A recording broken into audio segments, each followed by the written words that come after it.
capítulo 4, versículos 7, 8 e 9 e 10.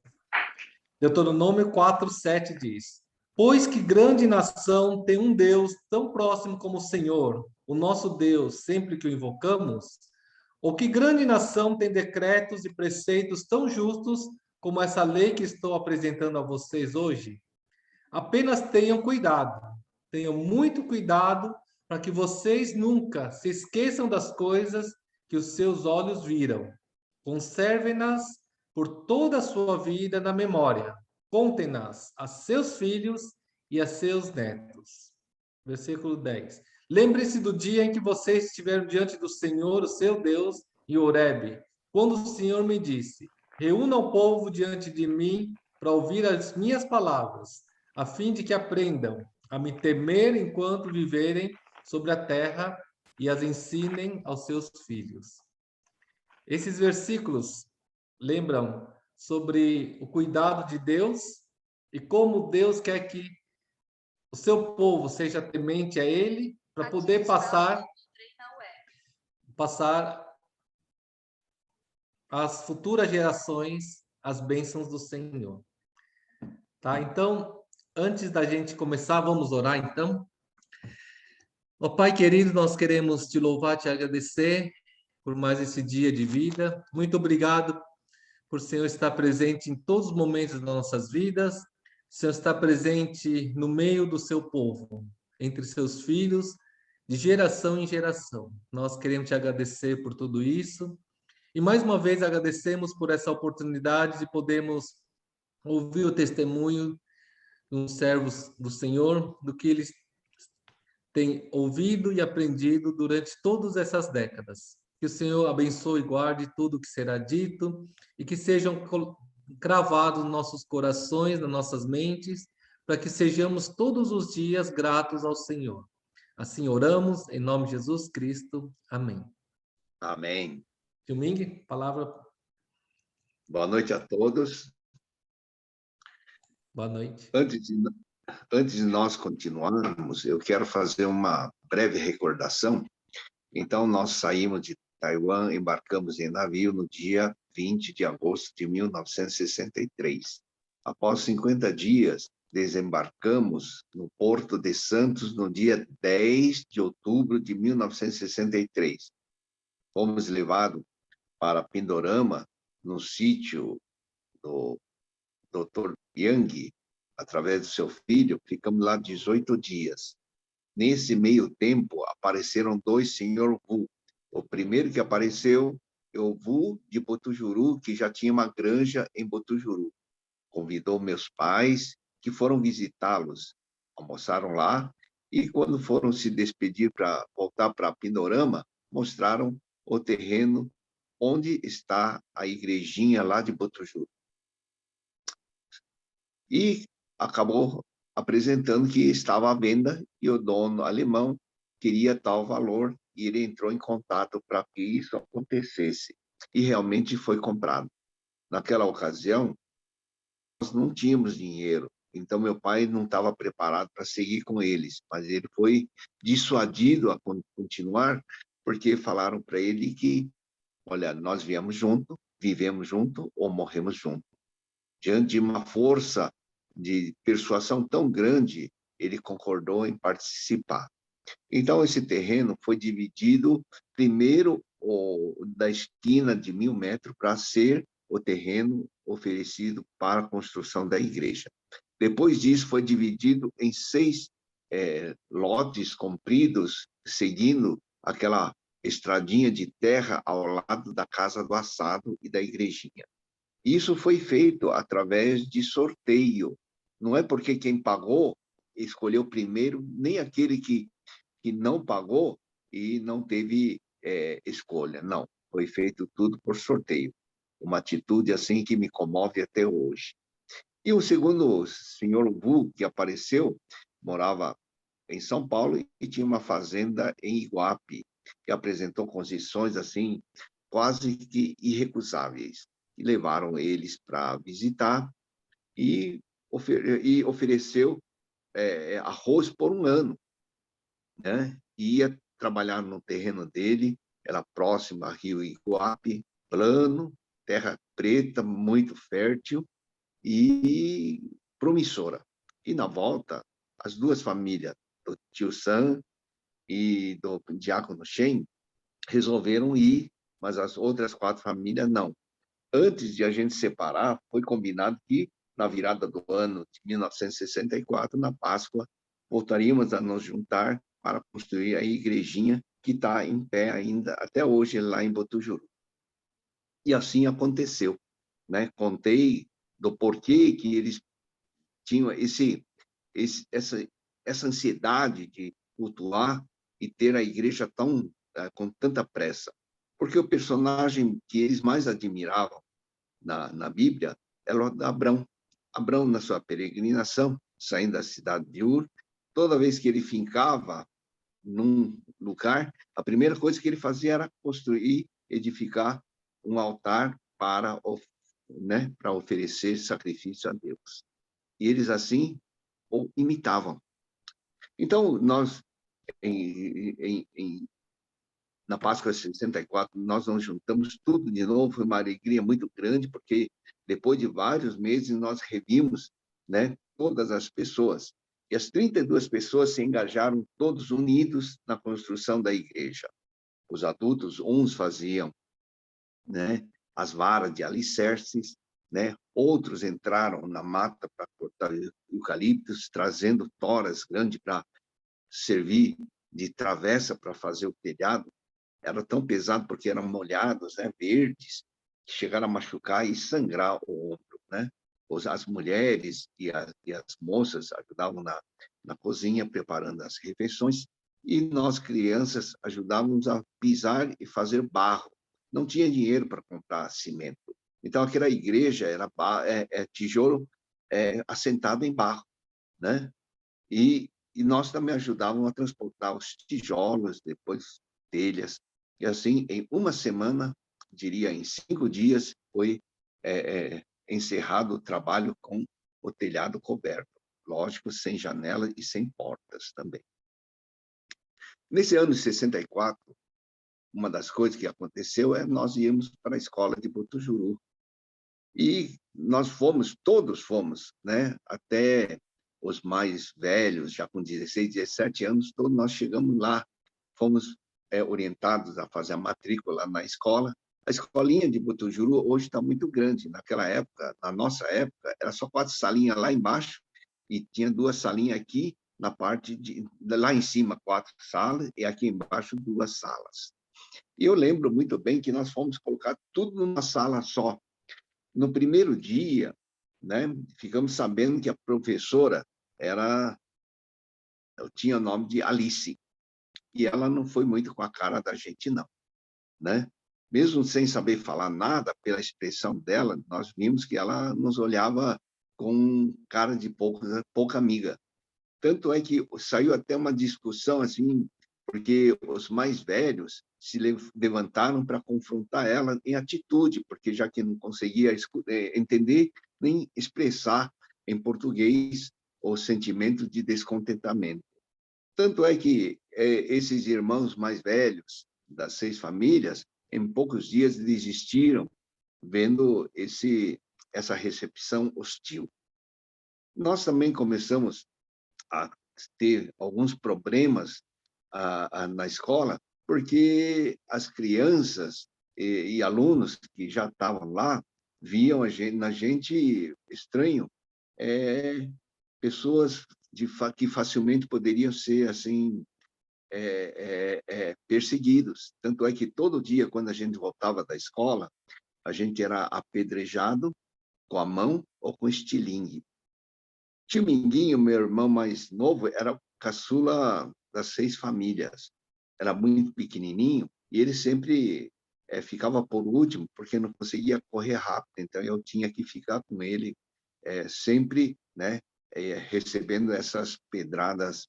Por ironia do destino, essas pessoas que naquela época faziam isso conosco, depois que nós conhecemos melhor e viramos amigos, Um deles, chamado Fernando, até hoje está no bairro de Botujuru, é um serralheiro, ficou como um dos melhores amigos do tio Minguinho até hoje, né?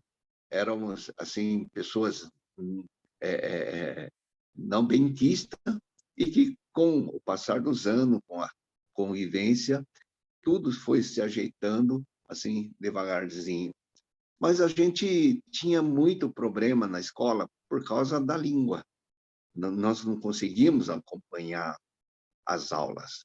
Eu lembro que, quando completou 9 meses, e o pessoal lá de Iguape voltou para Botujuru, e a gente na escola estava com tanta dificuldade, 2 pessoas foram muito importantes, e eu lembro delas com carinho e com clareza, porque elas se prestaram a fazer aula de reforço de português para nós, das 6h30 às 7h, né?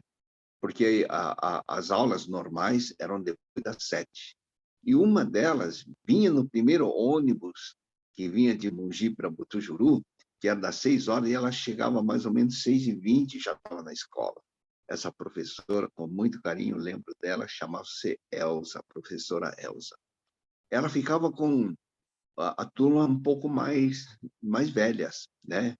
E eu, né, e as crianças um pouco menorzinhas, a gente ficava com uma outra professora que também sempre tratou a gente com muito carinho.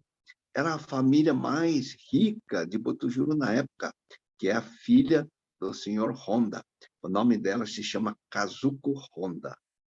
Eu não tenho mais notícia dela, não sei se ela está viva, mas uns 10 anos atrás, eu soube por meu irmão que ela estava viva ainda e que vivia lá em Vila Suíça. São pessoas que, se pudesse revê-la uma vez mais nessa vida, seria muito gratificante, seria uma honra e uma alegria muito grande poder rever pessoas que olharam a gente com tanto carinho, porque nós, naquela época, íamos com shortinho curtinho, camiseta, descalço para a igreja. Não precisava ser muito para saber que nós éramos pobretões. E, aos poucos, nós fomos, assim, nos ajeitando. Quando chegou ao final desse ano 64, praticamente nós já todos entendíamos, e uns falavam melhor, outros menos, mas todos já se expressavam, conseguiam comunicar e acompanhar as aulas. Nesse ano de 1964, além disso, aconteceu uma coisa muito importante, porque as verduras que nós plantávamos, inicialmente só verduras, em 64, nós entregávamos, como todos os bons japoneses, para a cooperativa formada por descendentes de japoneses em Mogi, que tinha 3 cooperativas. E essas cooperativas, depois de passar um bom tempo, nós ficamos sabendo, eles existiam e acabavam, assim, se aproveitando dos trabalhadores rurais. Porque meus pais, depois de cada 15 dias, ia até a cooperativa para fazer acerto e raramente conseguia voltar com uns trocadinhos no bolso. Na maioria das vezes, a secretária da contabilidade chegava e falava: "Ô, seu Wang, a sua verdura, que eram todas de primeira qualidade, elas eram levadas todas para o Rio de Janeiro, que não tinha verdura, então conseguia um preço muito melhor que São Paulo." Mesmo assim, essa secretária falava assim: "Seu Wang, a sua verdura não deu nem para pagar carreto." Quer dizer, além de entregar a mercadoria, a gente estava em dívida. Então, essa fase, além de pobre, a gente trabalhava de sol a sol, né, suando, né?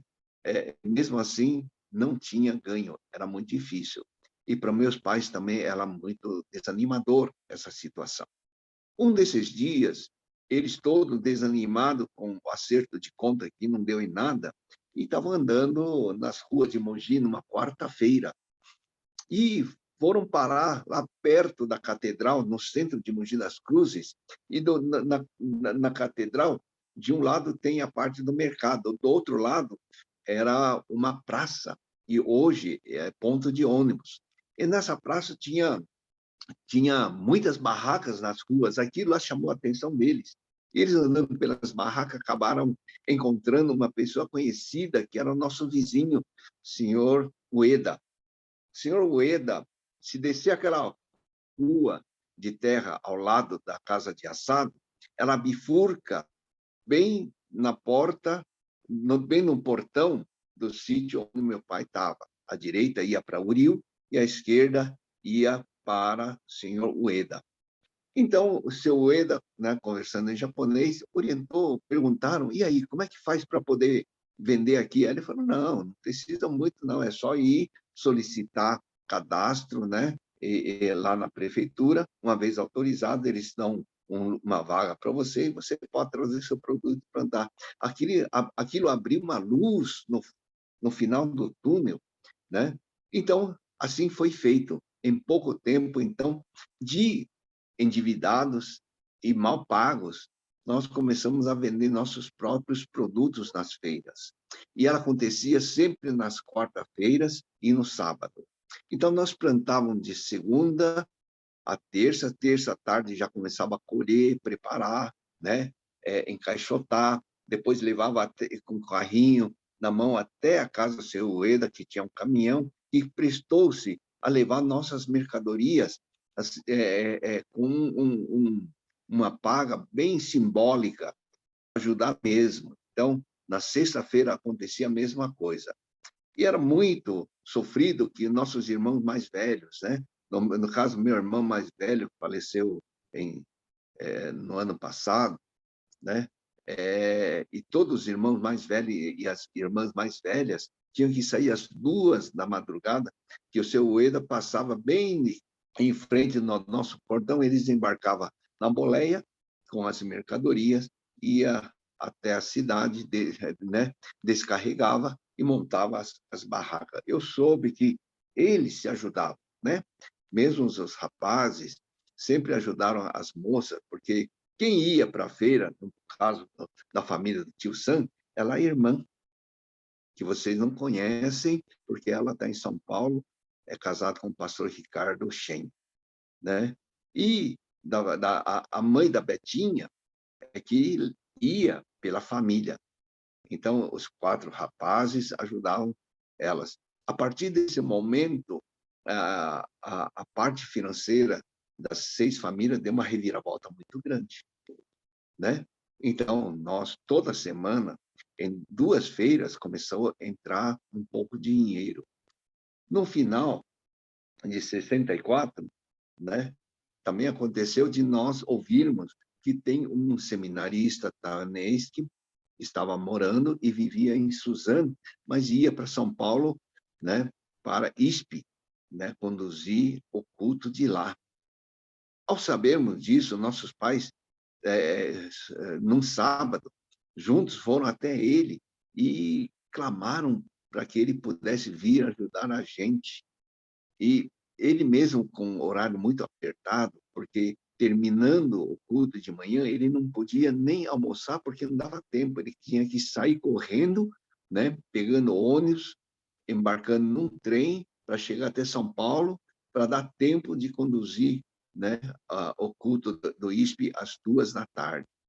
Mas aquela presença do seminarista Cheng, hoje ele é pastor Cheng, né, foi pastor da ISP,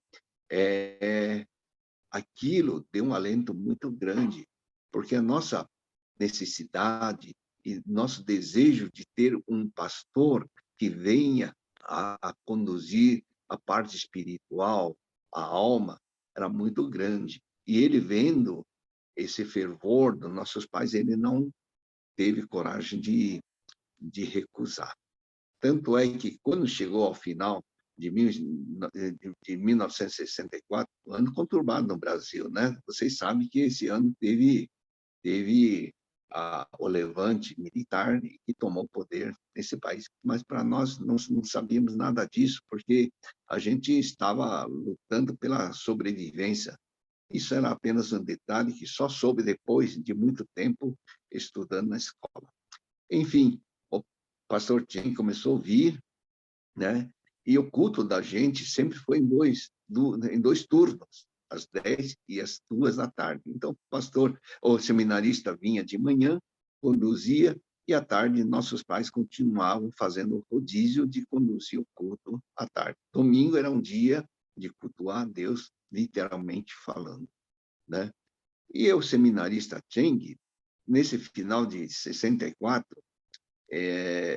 a gente comemorou o Natal de uma forma muito simples, muito humilde.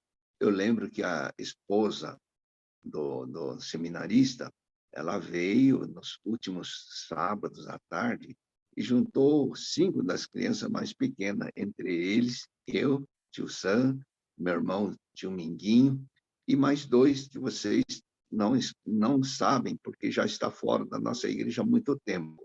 É o doutor Shuang Zhuiyang, que está na Califórnia, em Los Angeles, e o Xiun-Yi, esse está em São Paulo, mas vocês, se um dia aparecer, eu vou apresentar para vocês. E nós cantamos uma musiquinha bem simples, que dizia assim, que o sino de Natal está ressoando. E ela ressoa na minha cabeça até hoje. Sei cantar ela inteirinha, né? Do começo ao fim. Essa musiquinha ainda está muito clara na minha cabeça.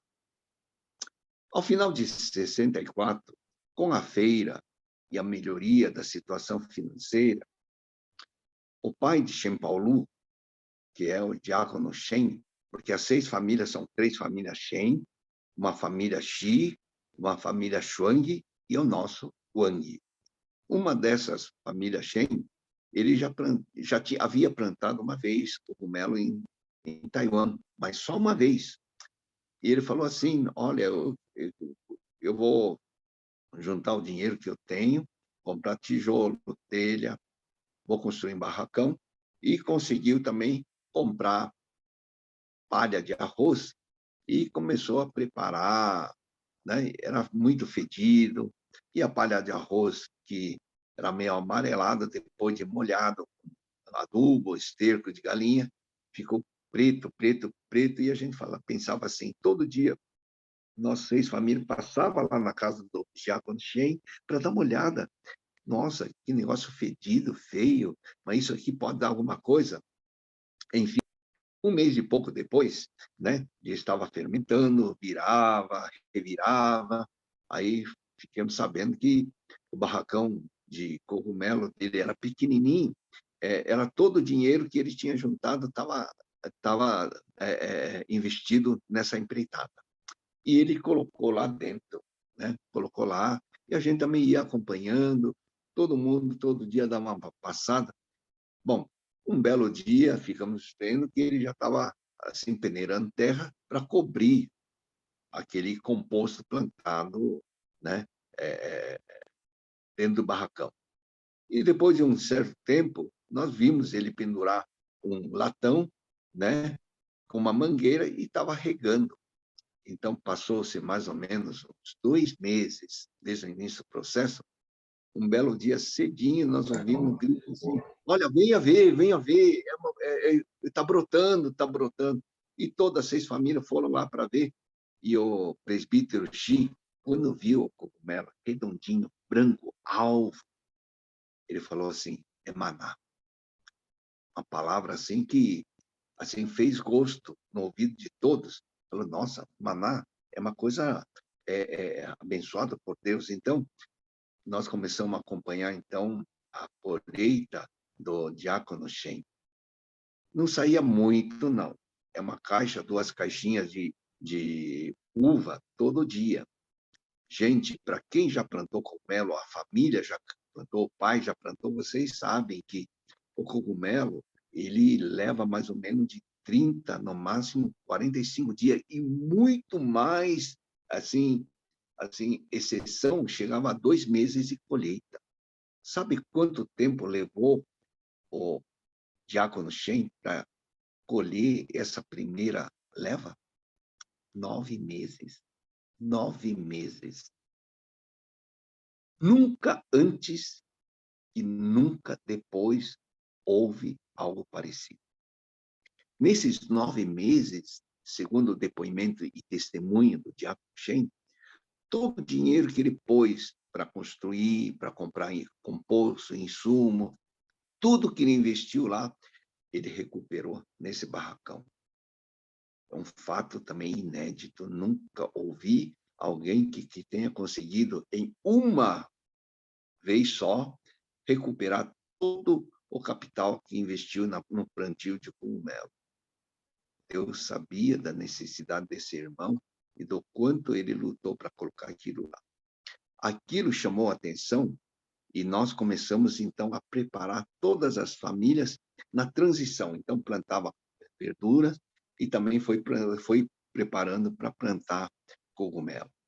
Hoje, não vou ter muito tempo para falar muitas coisas que aconteceram nesse meio tempo, porque Deus protegeu e cuidou da gente de uma forma que é comovente. Uma delas é o Shen Paulo, estava virando capim dentro do galpão e a barriga apertou. Na hora do almoço, o empregado saiu e o pai estava entre 2 montes de capim e o telhado veio abaixo. O Shen Paulo escapou dessa porque estava no banheiro. E o pai saiu assim, angustiado, gritando pelo nome dele, mas ele ficou meio acanhado porque ele estava no banheiro. Mas ouvindo a voz de angústia do pai, ele respondeu assim, de forma bem assim, baixinha, estou aqui, né? Aquilo lá deu uma tranquilizada no pai, assim, de uma forma que ele até ajoelhou no chão, né, de moleza mesmo, e nós já estávamos todo mundo olhando lá. E o presbítero Chico construindo o barracão, quando deu 5 horas, ele recolheu, quando ele saiu de perto, a parede do barracão já tinha quase 3 metros e veio tudo abaixo. Se tivesse lá, todo esse tijolo ia cair em cima. E assim como outras coisas mais, e Deus tem conduzido todo esse tempo. Olha, passado esse tempo, entrou-se no ano de 65 e ouvimos falar que o seminarista Cheng, que estava já morando em Butujuru mais ou menos 6 meses, mais ou menos esse tempo, ele ia embora. Nossa, aquilo lá deu assim, é uma balde de água fria na gente, porque ele ia embora para São Paulo, estava com 3 filhinhas na época, estava morando num lugar assim cedido pelo presbítero Schwang na época, e ele ia embora para São Paulo porque ele queria continuar a estudar para ser pastor. De repente, nós viramos o ano 64 com melhoria da finança, com perspectiva de sair de verdura para cogumelo, mas veio esse balde de água fria, que é a saída do seminarista, e tudo voltou à estaca zero. Mais ou menos no meado de 1965, de repente, uma nova família apareceu. Era a família do presbítero Su, ele, a esposa e mais 3 filhos.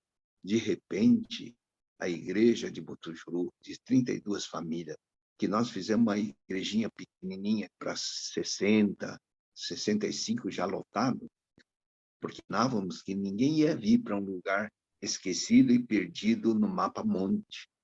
Mas engano nosso. Uma nova família de 5 pessoas apareceu.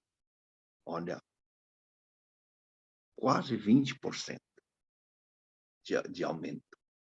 E essa pessoa, quando apareceu, nós ficamos sabendo que ele estava com uma granja em Pitorama. Olha só que ironia do destino. Era o destino, o primeiro destino nosso quando chegamos no Brasil. E ele estava lá com a granja. Né? Passado um tempo, ficamos sabendo que o pai, pastor Sul Pai, ele estava aposentando com 65 anos de idade numa igreja lá no sul de Taiwan, e ele ficou 30 anos lá.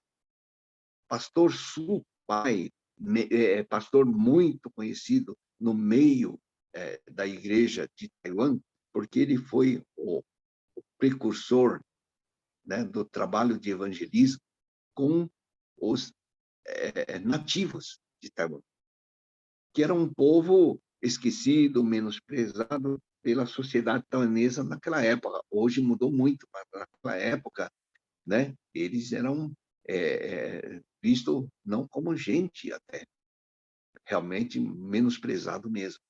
E ele tinha um olhar diferente para esse povo. Mesmo na época dos japoneses, ele não podia subir para evangelizar, mas eles desciam para vender os produtos da terra, ele sempre acolheu na igreja dele, Tintung, né? E os membros da igreja iam cozinhar, né? Então fizeram um abrigo para esses viajantes que descia da montanha, né, para poder passar a noite e ter uma refeição, né, para comer. Ele foi o precursor, até hoje lembrado com carinho, né, no meio da igreja de Taiwan, muito famoso. E ele estava vindo para o Brasil. E a gente não via a hora dele chegar. Assim que ele chegou em 65, final de 65, nossos pais foram imediatamente até Pindorama, na casa do presbítero Sul, para falar com o pai, que é o pastor. Ele vendo, né, a angústia, o querer dessas pessoas, ele também não teve coragem de recusar. Então, aceitou, e nós, então, puxamos rapidinho 3 vão, né, de casa, né, da igrejinha de Botujuru para trás, né? Um ficava a cozinha, o banheiro, e também a sala de jantar. A sala ficava no meio, onde o pastor recebia, né, as pessoas, fazia reunião, né, com os presbíteros, diácono, e a outra era o quarto, né? Muito simples, muito humilde, mas nunca, nunca reclamou. Esse pastor, uma vez chegando, é, é uma pessoa muito espiritual, trouxe assim um alento muito grande para nós. Ele tinha muito cuidado. Toda semana eu lembro dele de sandália com a esposa, descendo, né, pela casa da família do tio Sam e descendo a vila, indo até lá na minha casa, que era a última, para saber como é que está, como é que está o trabalho, como é que vai as crianças, o trabalho, o estudo, assim por diante. Eu lembro, era semanal. Toda semana ele fazia esse giro, né? Nesse ano, aconteceu uma coisa que é muito pouco lembrada. Durante 2 anos seguidos, 65, 66, depois eu não vou falar mais, a Igreja São Paulo ficou assim muito amiga da gente. E eles vinham para fazer comemoração de Natal com a gente, né? Então a igreja inteira vinha num domingo, né? E a gente recepcionava eles, distribuindo todos os presentes, tirando sorteio de 1 a 6. Quem tirava o número 1 almoçava na casa do tio Sam. Quem tirava o número 6 almoçava lá em casa. Aí vocês falam, almoçar não é nada. Não, gente, aquele pessoal pobre, das 6 famílias, mesmo ainda pobre, preparava banquete para recepcionar essas pessoas.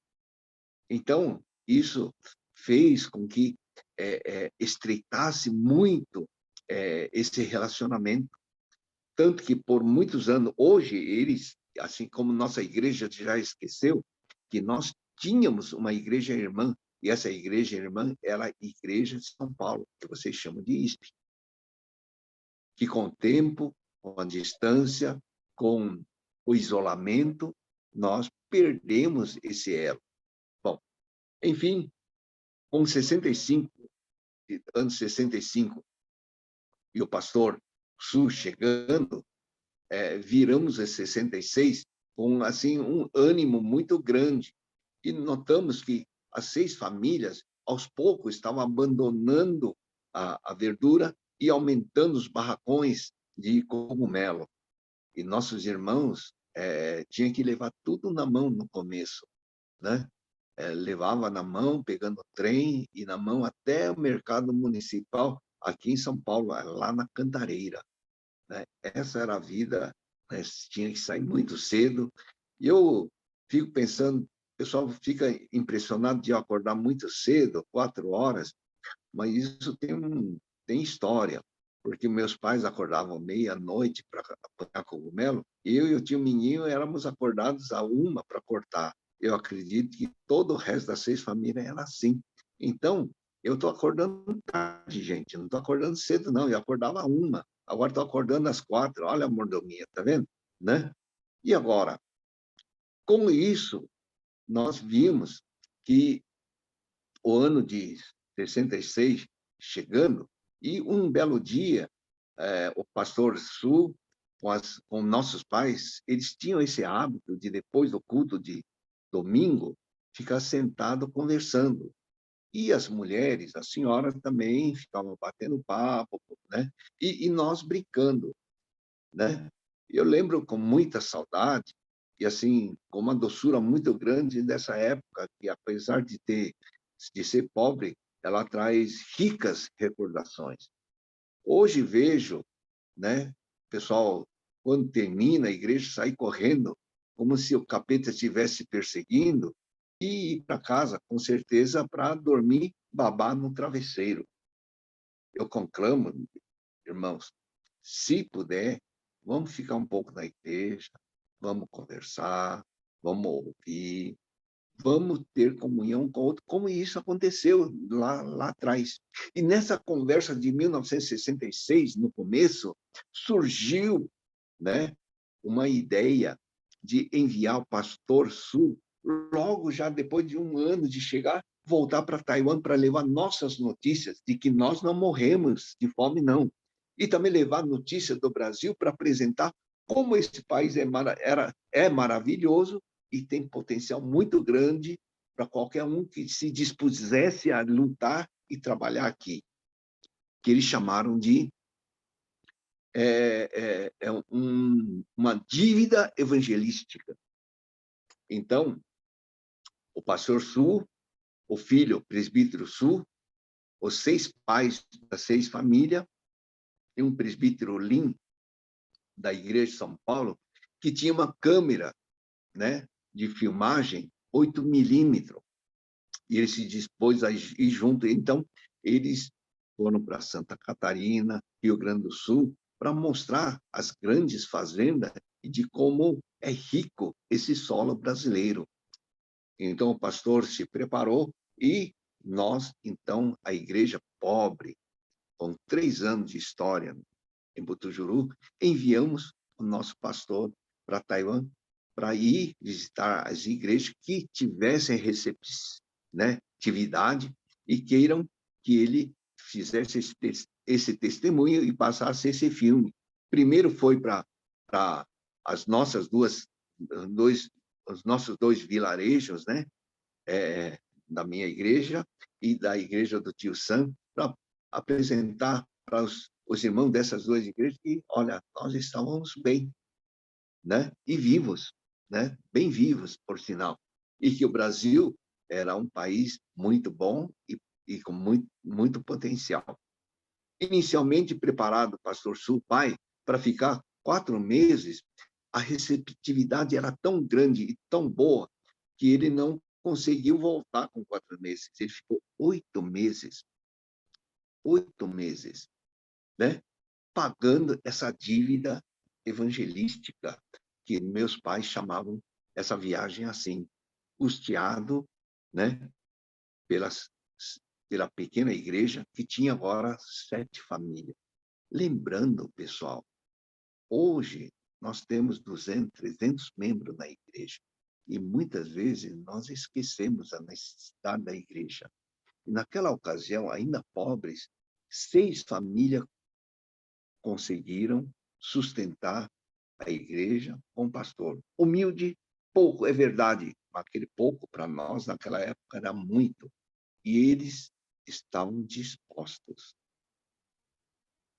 Acredito até hoje que nós recebemos a bênção e a graça de Deus, porque Deus continua lembrando dessas atitudes, desse sentimento de amor por ele, por nossos antepassados, que se dispunham a dar até o que não tinham. Uma vez voltando, em 66, né? 66, o pastor voltou, e a gente ficou muito feliz de que a receptividade lá em Taiwan fosse dessa forma. E as notícias que ele trazia, né, dos nossos parentes, amigos e vizinhos que viram nós no filme, bem, assim foi muito animador e consolador também, porque muitos daqueles queriam muito notícia nossa e não tinham.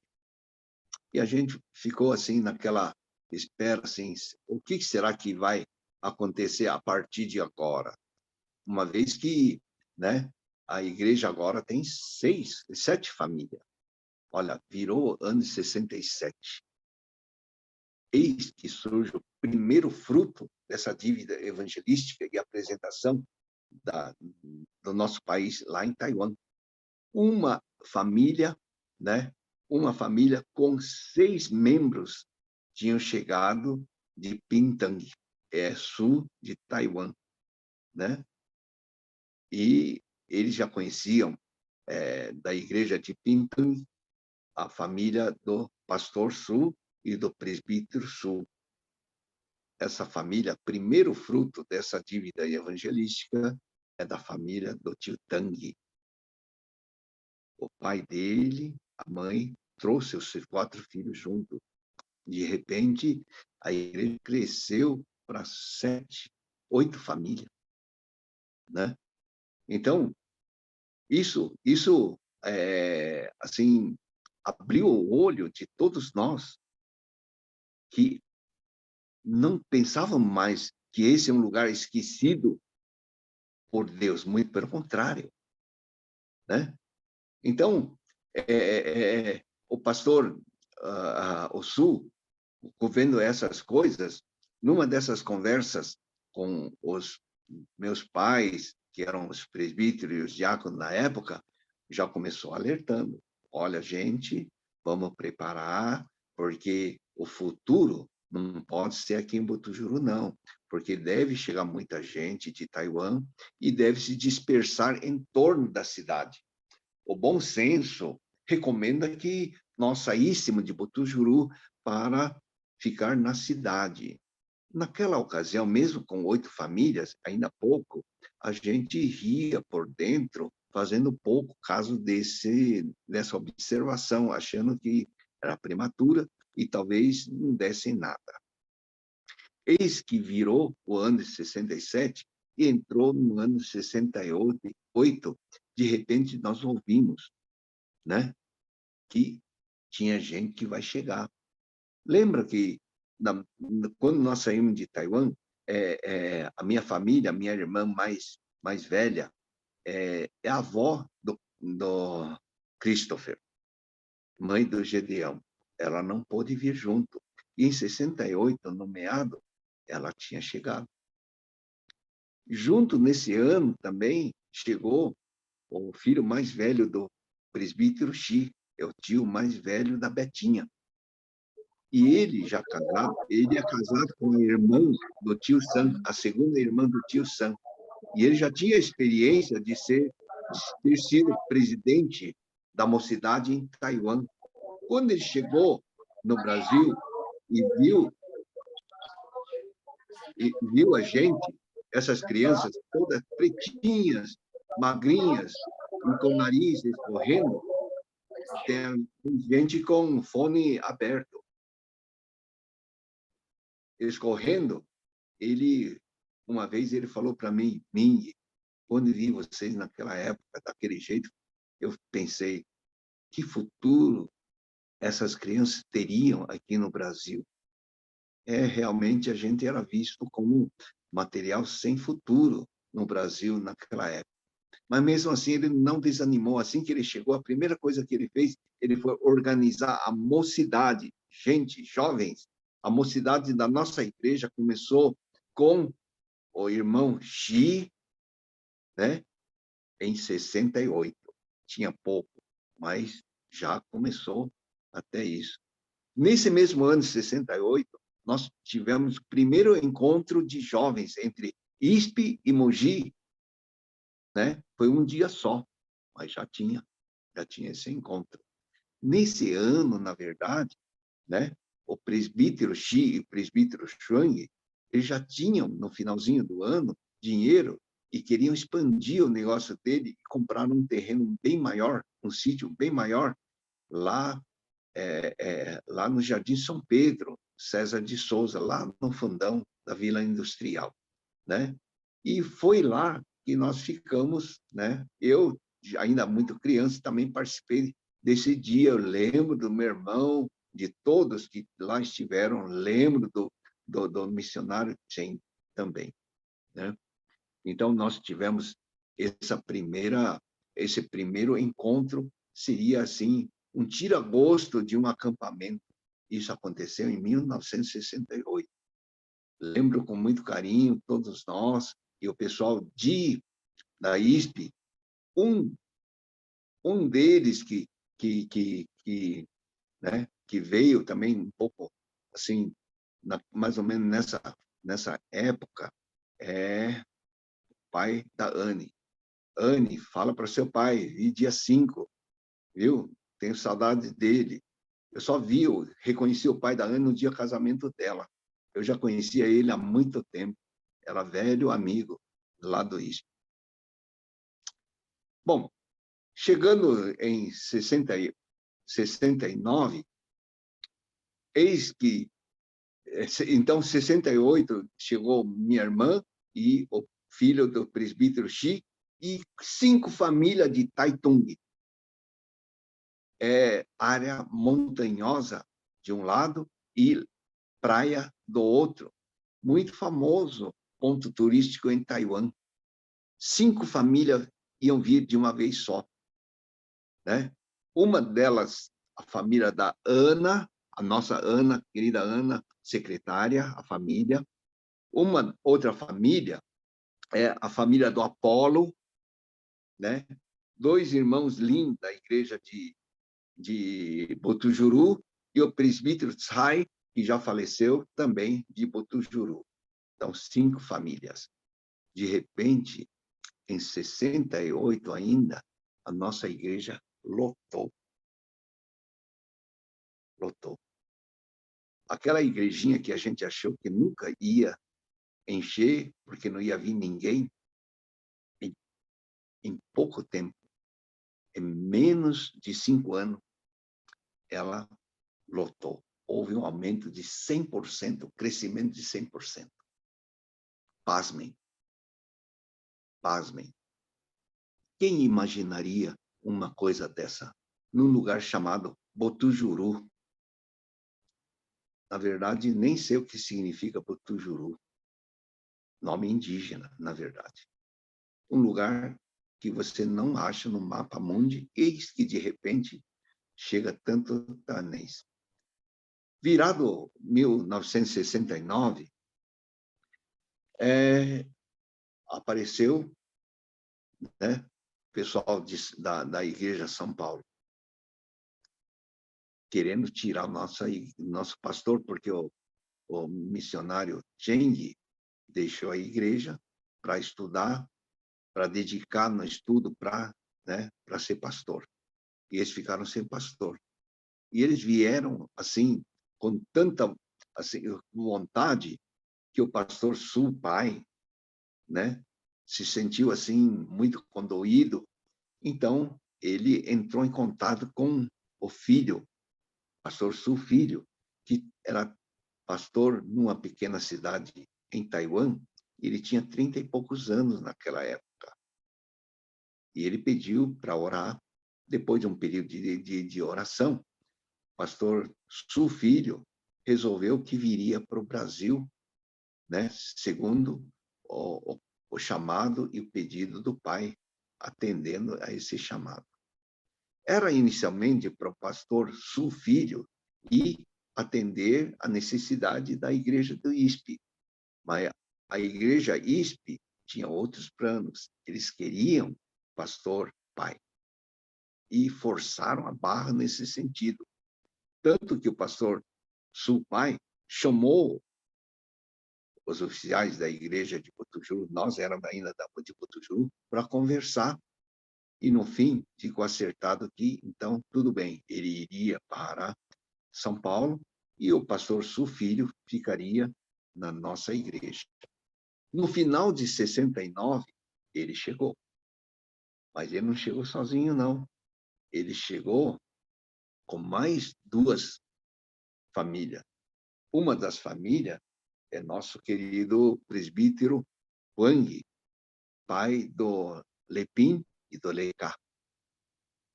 Leicá, na época, não existia. Ele veio trazendo Lehon e Lepin, que é o Henry. Né? E uma outra pessoa, que depois a família veio, que é o pai do Ricardo Schwang. Eles vieram junto no mesmo navio. Quando o pastor Su chegou e rapidamente foi ordenado, a primeira coisa que ele fez foi organizar o coral da nossa igreja. Aos trancos e barrancos, quase não tinha voz feminina, só tinha homem. Tanto que, ainda criança, fui chamado para compor o coral, eu cantava o contralto, né? E assim foi feito. Ele, com paciência, ele ensinou a teoria musical para nós, né? Saber ler a música, e assim foi levando. Outra coisa importante, né? O pastor é organizar melhor a escola dominical. Por quê? Porque até então nossos irmãos mais velhos, eles dividiram em 3 turmas. Uma turma mais velha estudava a Bíblia. Uma turma intermediária é esse nosso inário que nós cantamos no domingo. E uma turma, assim, são poucos, né, bem pequenininho, seria o abecedário. Quando o pastor Su chegou, não fazia mais esse tipo. Então, a igreja não é mais escola. Então, ele começou a pegar nós, os mais velhos, e orientou os professores para ensinar agora a verdade bíblica, a palavra propriamente dita, né? Uma mudança muito grande estava acontecendo na igreja de Botujuru. E aquelas coisas que o pastor Pai tinha recomendado de mudar para Mogi, o pastor Filho falou assim: escuta, olha, pelo andar da carruagem e gente chegando, porque a partir desses 69, quase toda semana chegava gente nova, visitando Botujuru, ou recém-chegado, ou alguns curiosos, mas tinha toda semana alguém chegando. Eu acho que nós precisamos levar assim a sério essa mudança para Mogi, né? Tanto é que no ano que virou, 1970, a esposa do pastor trouxe os 4 filhos. Aí esse trabalho, né, com a escola dominical intensificou até mais e a igreja já não conseguia mais caber. Então, por causa disso, se vocês forem até Botujuru, vocês vão ver um buraco lateral, né, da igreja no primeiro vão, era para poder comportar, caber mais gente lá. Então, as pessoas do coral começaram a sentar naquele espacinho para liberar o salão principal para mais gente poder caber lá. Então, realmente, no ano 70, começou-se a adquirir os terrenos em Mogi das Cruzes, né? E o lugar mais em conta naquela época, porque era brejo, é Mogilar. Esse brejo era onde eu jogava futebol de várzea, né? E não tinha nada lá naquela época, mas era pertinho do centro da cidade, né? E com o tempo houve melhoria, hoje já não tem mais enchente, mas por muitos anos aquilo lá era lugar de enchente. Então comprou 1, comprou 2, comprou 3. Nessa compra de terreno, numa outra oportunidade, tem um testemunho importante do pastor Su, que eu posso contar para nós numa ocasião mais oportuna.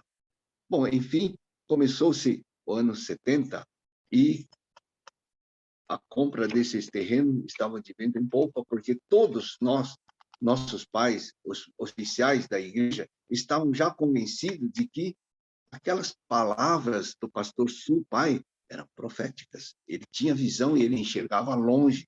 E isso estava se tornando realidade, porque uns iam, começou a morar em Copuera, outros em Pinorama, Barroso, Botujuru, e assim. E a família do presbítero Xi, presbítero Chong, mudou-se para César de Souza, Vila Industrial. Então, se você for ver, os irmãos da igreja começaram a se espalhar. E o ponto de convergência seria a cidade de Mogi das Cruzes. E realmente começou-se a mobilizar nesse sentido. Mas nós não tínhamos experiência para construir coisas na cidade, uma coisa maior. E as pessoas que vinham, eu lembro que todos que vinham, meus pais atendiam muito bem, recepcionavam e sempre perguntavam: vocês vieram fazer o quê? A grande maioria sempre respondia: olha, não sabemos o que nós queremos fazer. E ele sempre falava assim: vem plantar cogumelo. Cogumelo? Nem sei o que é isso. Não, não se preocupe. Se você não sabe, eu ensino. E eles iam até o sítio deles ensinar. E assim, os membros da nossa igreja multiplicavam-se a olhos vistos. E essas pessoas que eram não cristãos, por causa das atitudes de amor e receptividade, da atenção que nossos pais davam para eles, aquilo trazia eles de forma espontânea para a igreja. Não é maravilhoso, gente, essas coisas? E eles viram que o número de famílias que plantavam cogumelo estava aumentando de uma forma tão grande, eles temeram pelo comércio de não conseguir absorver esse produto. Então, as 6 famílias, de novo, aquelas conversas da tarde, né? Surgiu uma proposta. Vamos construir uma indústria alimentícia para, no caso de sobrar cogumelo e não conseguir vender, nós podemos absorver para que essas pessoas não caiam no prejuízo. Então, formou-se a indústria Luca com esse intuito. Mas nós não éramos industriários, nem tínhamos conhecimento de fazer conservas. Eis que surge, na virada do ano de 1971, Deus enviou o pai do Coquinho trazendo a família. O pai do pastor Coquinho, que é o presbítero Cheng, engenheiro químico, muito bem formado, com experiência em conservas e de construção também. Ele veio para atender a 2 necessidades importantes e urgentes, que é a mudança da igreja de Botujuru para Mogi, ter alguém que possa planejar, calcular, levar adiante essa empreitada. E da fábrica de conservas para ajudar os nossos irmãos da igreja que plantariam cogumelo sem sofrer nenhum dano e perda. E aí começou a ajudar nisso. Uma outra pessoa que veio para ajudar na administração, posteriormente, é o pai do Lepim e do Lecá, que é técnico em contabilidade e administração. Olha só, Deus, passo a passo, foi colocando pessoas importantes, né, nessa trajetória da igreja. Enfim, nós conseguimos comprar os terrenos necessários, né? Esse testemunho do terreno, numa outra oportunidade, eu vou contar. Então, a obra começou mesmo, foi em 1972, né? E rapidamente, como era casa térrea, casa pastoral, e o templo provisório, né? Então, nós adentramos ao culto em Mogi, mudamos para lá no dia 5 de novembro de 1972. Por causa do tempo, eu também me abstive de falar alguns detalhes que aqui eu não coloquei, não, gente, mas numa outra oportunidade, ou vou dar uma pausa, se alguém quer perguntar alguma coisa, né, alguma curiosidade, alguma colocação, né, pode ficar à vontade. Eu agradeço a atenção e a paciência de todos. Vou devolver esse tempo para o pastor, porque o tempo esgotou. Agradecemos mais uma vez ao tio Ming, agradecemos a Deus por essa memória tão aguçada entre nós. E realmente, todas as vezes que a gente ouve, tem alguns detalhes que a gente ou ouviu e esqueceu, ou a gente nunca ouviu. Muito obrigado, tio Ming, por compartilhar conosco. Tá? E para a gente se despedir, se a gente puder ligar as câmeras para a gente dar boa noite para todos. Bom, hoje à noite eu vi a Yuri, né, do Rio de Janeiro. Yuri, Oi, poderia... Yuri. Boa noite, Yuri. Liga a câmera para a gente dar um oi. Yuri, dá para ouvir? Oi, como é que faz isso? Eu sou ruim. É que fala com o seu filho. Ai, é muito difícil, eu estou ainda me apanhando aqui. Tá Você bom, tava... muito bom ver Isso. vocês. Viu? Apareceu. Apareceu? Vai estar gravado? Ih, caramba, que cabelo é esse? Oh, que bom ver você, Yuri. Tudo bom bem? ver você. Tchau, muito bom, viu?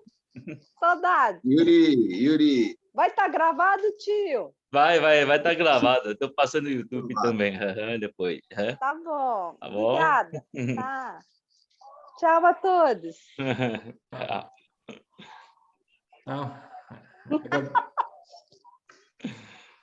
Ai. Muito bom, muito bom. A gente, para terminar, a gente vai pedir para tia Ena, você pode orar para a gente terminar? Tá bom. A gente quer ouvir depois essa história do terreno, aí tem que contar para a gente. Tá bom, vamos marcar outro horário, tá bom? Tá bom. Vamos orar, então. Deus, nosso Pai, nós queremos te agradecer por tudo isso que nós ouvimos hoje à noite.